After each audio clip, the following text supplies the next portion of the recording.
നമസ്കാരം. Dhanush P S C ടിപ്സിലേക്ക് ഏവർക്കും സ്വാഗതം.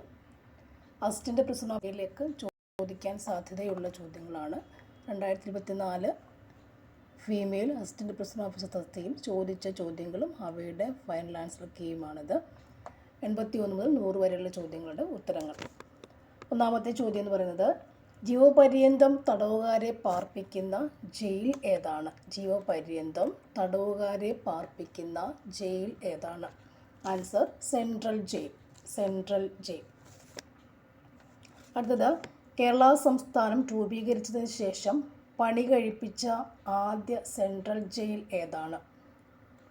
കേരള സംസ്ഥാനം രൂപീകരിച്ചതിന് ശേഷം പണി കഴിപ്പിച്ച ആദ്യ സെൻട്രൽ ജയിൽ ഏതാണ്? Answer option C, Thavanur. Kerala സംസ്ഥാനം രൂപീകരിച്ചതിന് ശേഷം പണി കഴിപ്പിച്ച ആദ്യത്തെ സെൻട്രൽ ജയിലാണ് തവനൂർ ഉള്ളത്. തവനൂർ ഉള്ളത്. സെൻട്രൽ ജയിൽ ജോയിൻറ്റ് സൂപ്രണ്ടിന് സമാനമായ തസ്തിക ഏതാണ്? സെൻട്രൽ ജയിൽ ജോയിൻറ്റ് സൂപ്രണ്ടിന് സമാനമായ തസ്തിക ഏതാണ്? ആൻസർ ഓപ്ഷൻ ബി, വനിതാ jail superintendent. Central jail joint സൂപ്രണ്ടിന് സമാനമായ തസ്തികയാണ് വനിതാ ജയിൽ സൂപ്രണ്ട്. വനിതാ ജയിൽ സൂപ്രണ്ട്. അടുത്തത്, നെട്ടുകാൽത്തേരി തുറന്ന ജയിൽ രൂപീകരിച്ച വർഷം. നെട്ടുകാൽത്തേരി തുറന്ന ജയിൽ രൂപീകരിച്ച വർഷം ഏതാണ്? ആൻസർ 1962. 1962 നെട്ടുകാൽത്തേരി തുറന്ന ജയിൽ രൂപീകരിച്ചത്. അടുത്ത ചോദ്യം, കേരള സംസ്ഥാന ഏക വനിത തുറന്ന ജയിൽ സ്ഥിതി ചെയ്യുന്ന ജില്ല ഏതാണ്? Answer option D, Thiruvananthapuram. Kerala സംസ്ഥാന ഏക വനിതാ തുറന്ന ജയിൽ സ്ഥിതി ചെയ്യുന്ന ജില്ല ഏതാണ്? തിരുവനന്തപുരം. തിരുവനന്തപുരം. കേരള ജയിൽ വകുപ്പിലെ സംസ്ഥാന പബ്ലിക് വിവരാവകാശ ഓഫീസറിൻ്റെ ചുമതല വഹിക്കുന്ന ഉദ്യോഗസ്ഥൻ. കേരള ജയിൽ വകുപ്പിലെ സംസ്ഥാന പബ്ലിക് വിവരാവകാശ ഓഫീസറിൻ്റെ ചുമതല വഹിക്കുന്ന ഉദ്യോഗസ്ഥൻ ആരാണ്? Answer PA2 DGP. PA2 DGP ആണ്. PA2 DGP. അടുത്ത ചോദ്യം, 2025 വിവരാവകാശ നിയമത്തിൻ്റെ 2ാം പട്ടികയിൽ ഉൾപ്പെടാത്തത് ഏതാണ്? 2025 വിവരാവകാശ നിയമത്തിൻ്റെ 2ാം പട്ടികയിൽ ഉൾപ്പെടാത്തത് ഏതാണ്? ആൻസർ ഓപ്ഷൻ ഡി, വിജിലൻസ് ആണ്. വിജിലൻസ്. 2005 വിവരാവകാശ നിയമത്തിൻ്റെ 2ാം പട്ടികയിൽ ഉൾപ്പെടാത്തത് എന്താണ്? വിജിലൻസ് ആണ്. വിജിലൻസ്. അടുത്ത ചോദ്യം, വിവരാവകാശ നിയമപ്രകാരം സാധാരണയായുള്ള വിവരാവകാശ അപേക്ഷയ്ക്ക് മേൽ മറുപടി നൽകുന്നതിനായുള്ള പരമാവധി സമയം എത്രയാണ്? ആൻസർ ഓപ്ഷൻ സി ആണ്, 30 ദിവസം. 30 ദിവസം. 30 ദിവസം. അടുത്ത ചോദ്യം, വിവരാവകാശ നിയമപ്രകാരം വിവരം വെളിപ്പെടുത്തലിൽ നിന്നും ഒഴിവാക്കപ്പെട്ടത് ഏതാണ്? ആൻസർ ഓപ്ഷൻ എ ആണ്, വിവരം പരസ്യപ്പെടുത്തേണ്ടെന്ന കോടതി വിധിയുള്ളവ. വിവരം പരസ്യപ്പെടുത്തേണ്ടെന്ന കോടതി വിധി ഉള്ളവ മാത്രമാണ് വിവരാവകാശ നിയമപ്രകാരം വെളിപ്പെടുത്തലിൽ നിന്നും ഒഴിവാക്കിയത്. വിവരം പരസ്യപ്പെടുത്തേണ്ടെന്ന കോടതി വിധി ഉള്ളത് മാത്രമാണ് വിവരാവകാശ നിയമപ്രകാരം വിവരം വെളിപ്പെടുത്തലിൽ നിന്നും ഒഴിവാക്കപ്പെട്ടുള്ളത്. അടുത്ത ചോദ്യം, മുഖ്യ വിവരാവകാശ കമ്മീഷണറെയും വിവരാവകാശ കമ്മീഷണർമാരെയും തിരഞ്ഞെടുക്കുന്നതിനുള്ള ശുപാർശകൾ തയ്യാറാക്കുന്ന കമ്മിറ്റിയിൽ ഉൾപ്പെടാത്തത് ആരാണ്? ആൻസർ ഓപ്ഷൻ എ ആണ്, വൈസ് പ്രസിഡൻ്റ് ആണ്. വൈസ് പ്രസിഡൻ്റ് ആണ്. Vice president. വൈസ് പ്രസിഡൻ്റ് ആണ്. അടുത്ത ചോദ്യം, 1993 ദേശീയ മനുഷ്യാവകാശ നിയമപ്രകാരം ദേശീയ മനുഷ്യാവകാശ കമ്മീഷൻ അധ്യക്ഷ പദവി വഹിക്കുന്ന ആരാണ്?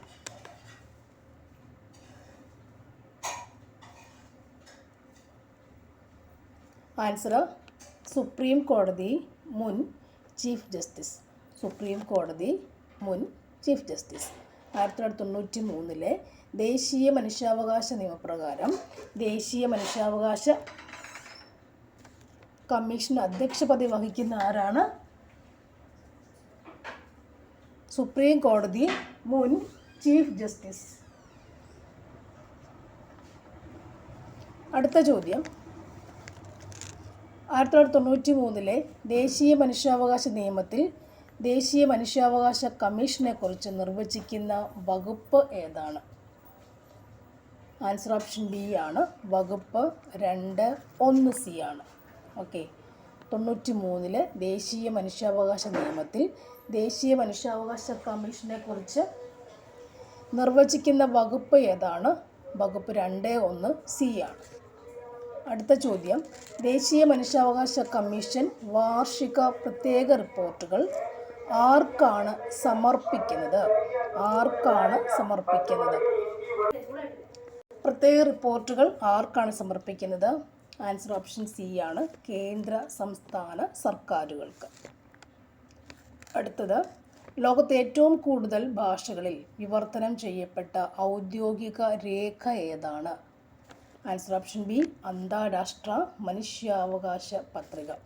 ലോകത്തെ ഏറ്റവും കൂടുതൽ ഭാഷകളിൽ വിവർത്തനം ചെയ്യപ്പെട്ട ഔദ്യോഗിക രേഖ ഏതാണ്? അന്താരാഷ്ട്ര മനുഷ്യാവകാശ പത്രിക.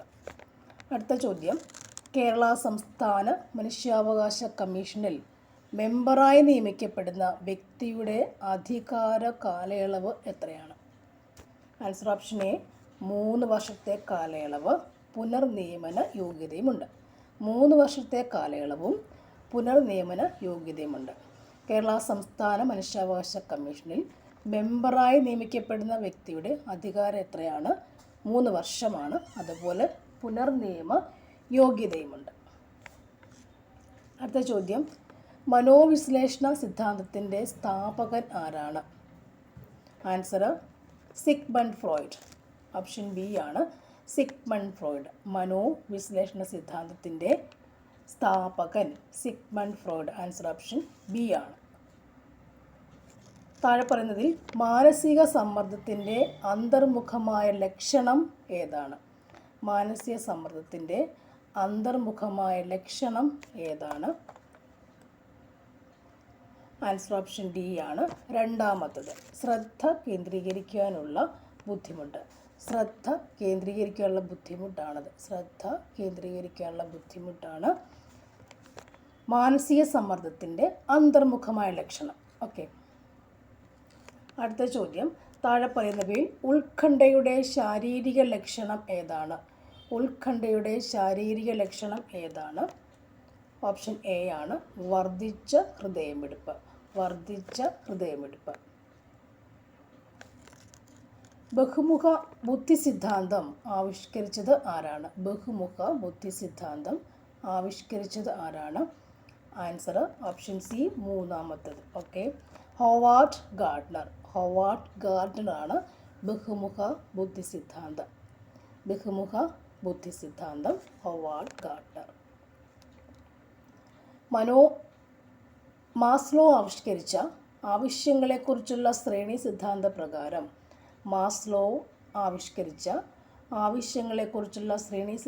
പ്രകാരം ഏറ്റവും ഉയർന്ന തലത്തിലുള്ള ആവശ്യം ഏതായിരുന്നു ആവശ്യം? ആൻസർ ഓപ്ഷൻ ഡി ആണ്, മൂന്നാമത്തതാണ് ആവശ്യം. ഇതാണ് ആത്മസാക്ഷാത്കാര ആവശ്യം. മാസ്ലോ ആവിഷ്കരിച്ച ആവശ്യങ്ങളെക്കുറിച്ചുള്ള ശ്രേണി സിദ്ധാന്ത പ്രകാരം ഏറ്റവും ഉയർന്ന തലത്തിലുള്ള ആവശ്യം ഏതായിരുന്നു? ആത്മസാക്ഷാത്കാര ആവശ്യമാണ്. ആൻസർ ഓപ്ഷൻ ഡി ആണ്, ആത്മസാക്ഷാത്കാര ആവശ്യമാണ്. അടുത്തത് 215/23 അതും അസിസ്റ്റൻ്റ് പ്രിൻസിപ്പൽ ഓഫീസർ തസ്തികയുടെ ആൻസറാണ്. നോക്കാം. കേരളം രൂപീകൃതമായ ശേഷം പ്രവർത്തനം ആരംഭിച്ച സെൻട്രൽ ജയിൽ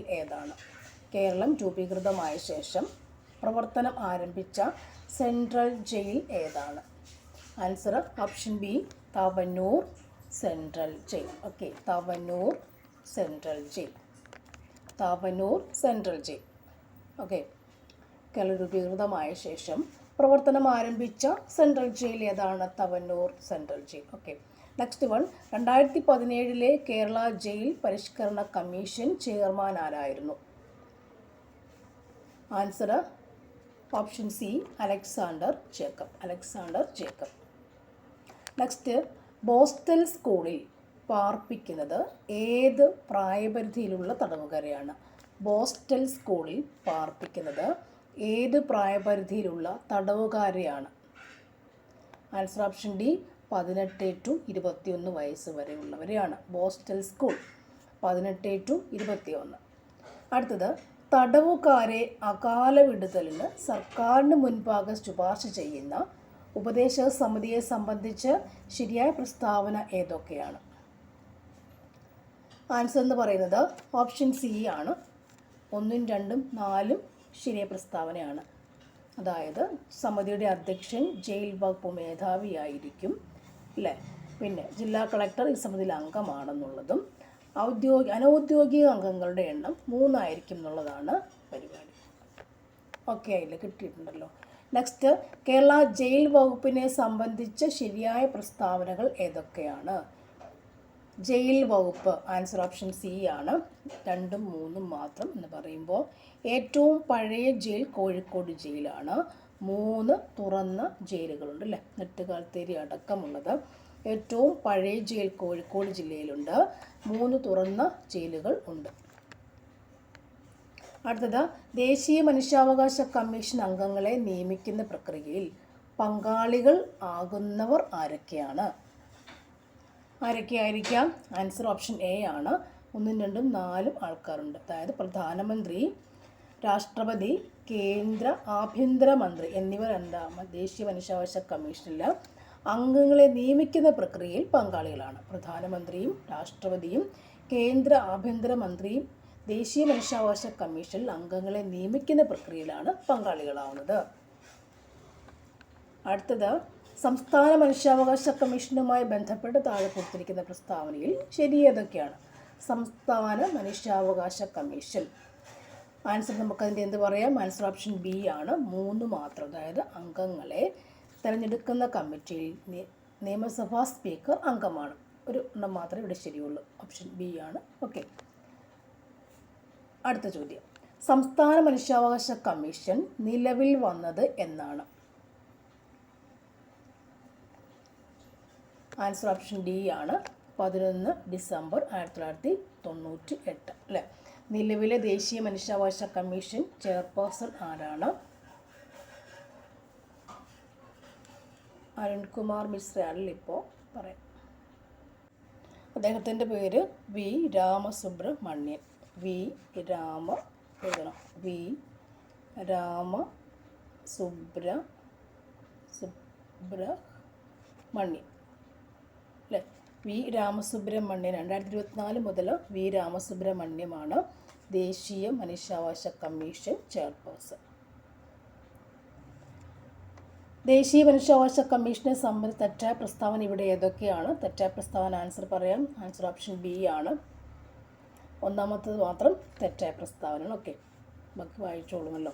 തെറ്റ പ്രസ്താവന ഇതാണ്. ഓക്കെ, ദേശീയ മനുഷ്യാവകാശ കമ്മീഷൻ ഒരു സ്റ്റാറ്റ്യൂട്ടറി ബോഡി എന്നുള്ളത് ശരിയാണ്. കമ്മീഷൻ 5 ഡിവിഷനുകളുണ്ട്. ഓക്കെ, നെക്സ്റ്റ് പോയിന്റ്, വിവരാവകാശ നിയമം 2005 നിലവിൽ വന്നപ്പോൾ റദ്ദാക്കപ്പെട്ട നിയമം ഏതാണ്? ആൻസർ ഓപ്ഷൻ ബി ആണ്. Freedom of information act 2002. Freedom of information act 2002 ആണ് റദ്ദാക്കപ്പെട്ടത്. അടുത്ത ചോദ്യം, കേന്ദ്ര വിവരാവകാശ കമ്മീഷനിലെ അംഗങ്ങളുടെ നിയമനവുമായി ബന്ധപ്പെട്ട് താഴെ കൊടുത്തിട്ടുള്ളവയിൽ ശരിയായ പ്രസ്താവനകൾ ഏതൊക്കെയാണ്? ആൻസർ ഓപ്ഷൻ സി ആണ്. 1, 3, 4 ശരിയാണ്. കേന്ദ്ര വിവരാവകാശ കമ്മീഷനിലെ അംഗങ്ങളുടെ നിയമനവുമായി ബന്ധപ്പെട്ടുള്ള പ്രസ്താവന 1, 3, 4 ആണ് ശരി. അടുത്ത ചോദ്യം, 2019 ഭേദഗതി പ്രകാരം സംസ്ഥാന വിവരാവകാശ കമ്മീഷണറുടെ ഔദ്യോഗിക കാലാവധി എത്രയാണ്? ആൻസർ ഓപ്ഷൻ ഡി എന്നുള്ളതാണ് ഉത്തരം. ഓക്കെ, നെക്സ്റ്റ് വൺ, കേരള സംസ്ഥാനത്തിലെ നിലവിലെ മുഖ്യ വിവരാവകാശ കമ്മീഷണർ ആരാണ്? കേരള സംസ്ഥാനത്തെ നിലവിലെ മുഖ്യ വിവരാവകാശ കമ്മീഷണർ ആരാണ്? ഇവിടെ ഉത്തരമില്ല. വി ഹരി നായരാണ് ആൻസർ. വി അറിയാവുന്നതായിരിക്കും. വി ഹരി നായരാണ് ആൻസർ. ഓക്കെ. അടുത്തത്, വിവരാവകാശ നിയമത്തിന് കീഴിൽ പൊതു അധികാര സ്ഥാനം എന്നതിൽ എന്തൊക്കെ ഉൾപ്പെടുന്നു? എന്തൊക്കെ ഉൾപ്പെടുന്നു? ഉത്തരം ആൻസർ ഓപ്ഷൻ ഡി ആണ്. 1, 2, 3, 4 4 ഇല്ല. വിവരാവകാശ നിയമത്തിന് കീഴിൽ വരുന്ന പ്രസ്താവന ഏതൊക്കെയായിരുന്നു? സർക്കാർ ഓഫീസുകളും ISROയും Bharat petroleum corporation, state bank of India, ഇതെല്ലാം ഉൾപ്പെടുന്നുണ്ട്. അടുത്ത ചോദ്യം, ബുദ്ധിശക്തിയുടെ ബഹുമുഖ സിദ്ധാന്ത പ്രകാരം നൃത്തം ചെയ്യുന്ന വ്യക്തികളിൽ ഏതുതരം ബുദ്ധിമുട്ടാണ് മുന്നിട്ട് നിൽക്കുന്നത്? ആൻസർ ഓപ്ഷൻ ബി ആണ്. ശാരീരിക ചലനപര ബുദ്ധിയാണ് മുന്നിട്ട് നിൽക്കുക. ഓക്കെ. മനോവിശ്ലേഷണ സിദ്ധാന്ത പ്രകാരം അല്ലെങ്കിൽ അത് വികസിപ്പിച്ചെടുത്ത വ്യക്തിയുടെ പേര് കഴിഞ്ഞ ക്വസ്റ്റ്യനിലും അതുണ്ടായിരുന്നു. ആൻസർ ഓപ്ഷൻ എ ആണ്. Sigmund Freud. മനോവിശ്ലേഷണ സിദ്ധാന്ത പ്രകാരം മനോവിശ്ലേഷണ സിദ്ധാന്തം സിഗ്മണ്ട് ഫ്രോയിഡാണ്. സിഗ്മണ്ട് ഫ്രോയിഡാണ്. അയൽക്കാരുമായി നിരന്തരം ഉണ്ടാകുന്ന സംഘർഷം ഏതുതരം മാനസിക സമ്മർദ്ദത്തിന് ഉദാഹരണമാണ്? ആൻസർ ഓപ്ഷൻ ഡി, സാമൂഹികം എന്നത്. സാമൂഹികം എന്നത്. വ്യക്തമല്ലാത്തതും വ്യാപിച്ചു കിടക്കുന്നതും അരോചകവുമായ ഭയത്തെ അറിയപ്പെടുന്നതാണ്. ആൻസർ ഉത്കണ്ഠ. ഉത്കണ്ഠ. അടുത്തത്, താഴെ പറയുന്നവയിൽ ആന്തരിക അഭിപ്രേരണയ്ക്ക് ഉദാഹരണം ഏതാണ്? ആൻസർ ഓപ്ഷൻ സി, നല്ല മാർക്ക് നേടണമെന്ന് സ്വയം പ്രേരണ തോന്നി പഠിക്കുന്നു. അതാണ് ആന്തരിക അഭിപ്രേരണ. Okay, thank you for watching. See U.